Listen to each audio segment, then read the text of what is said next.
Welcome aboard the Boat Buyers Secret Weapon Podcast, where we're dedicated to helping first-time and experienced boat buyers find the right boat at the best price so they have years and years of boating fun, because life truly is better on a boat.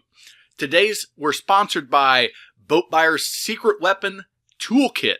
This is a boat buying toolkit that has several checklists, demo checklists, how to demo a boat the right way, the questions to ask a dealer or private seller.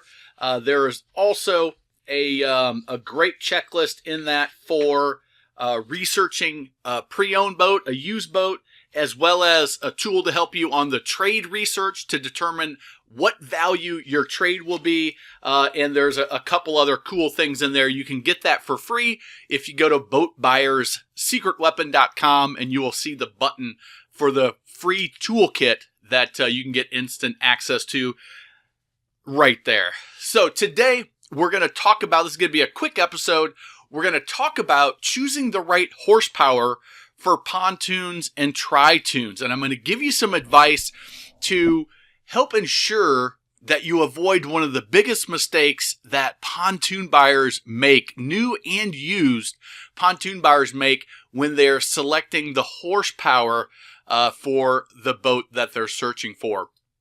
So let's take a look at the continuum of the horsepower. Now I'm going to start at a 50 horsepower. If you're looking under 50 horsepower, you can assume that the speeds are going to be very, very slow. Maybe you're on a horsepower restricted lake or a real tiny lake. So I'm going to start with 50. When you're looking at horsepower, the 50 to the 115 horsepower right now should go on a pontoon. And you can check out my other pontoon related videos and podcasts where we talk about who the Tri-Toon is right for, who the pontoon is right for, and the pluses and minuses of each. But as it relates to horsepower, if you're going to get anything less than 150 horsepower, you're going to get the same performance essentially out of a pontoon, so two toons versus the Tri-Toon. The 50 horsepower, you're looking at slow cruising.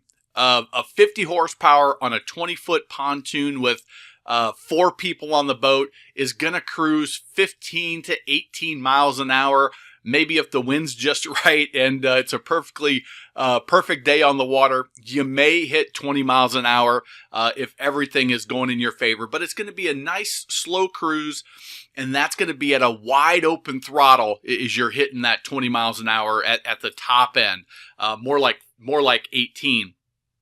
And for most people, I'm not going to encourage you to, if that's the speed you want, it's real hard on the engine to run at wide open throttle all the time. So you'll want to run about 3/4 throttle. And that's going to be just a nice slow cruise. And, it's going to be, it's not going to be much. You can throw some little kids back there on a tube. My kids, when they were 3 years old, were tubing behind a 50 horsepower a couple times.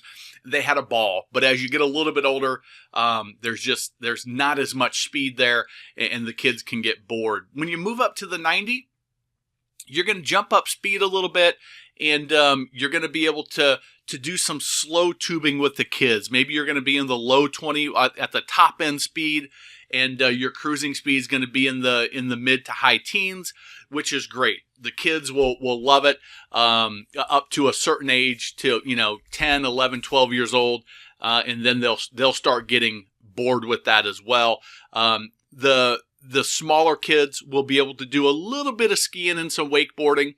That's going to be fast enough for most kids until they get 100, 120, 130 pounds or so.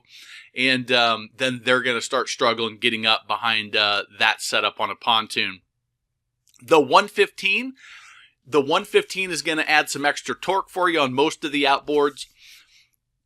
For the 115, it's going to get you into maybe the high 20s, depending on the setup of the boat, the weight on the boat. So you're going to be able to do almost any skiing that you want: wakeboarding, slalom skiing on two with kids.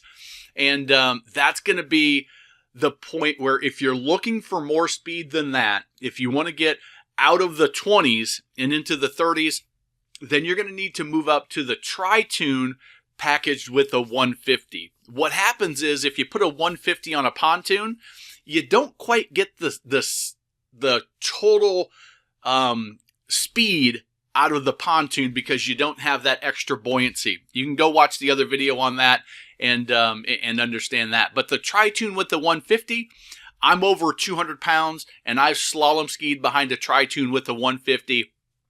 It's able to get up. It's going to do any of the water sports that you would like to do.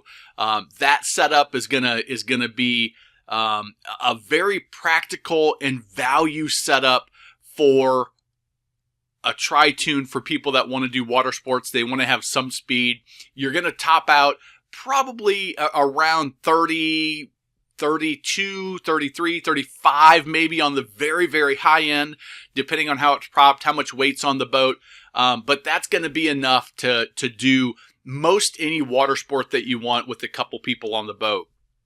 Now, as you move up to the 225, and again, there's ranges. There's a 175, a 200, a 225, but this is going to give you a kind of a range to understand where the horsepower is. A 225 on a 23 or a 25 foot boat, Tri-Toon with 6-8 people on the boat is still going to have plenty of speed. It's going to probably top out around high 40s, maybe low 50s, depending on the options on the boat, the weight on the boat. But that's going to be the option that if you have a lot of people on the boat and you still want that extra speed, you still want the ability to do some water sports, the 225 or that ballpark is the way to go. And then you move up to the 300 horsepowers.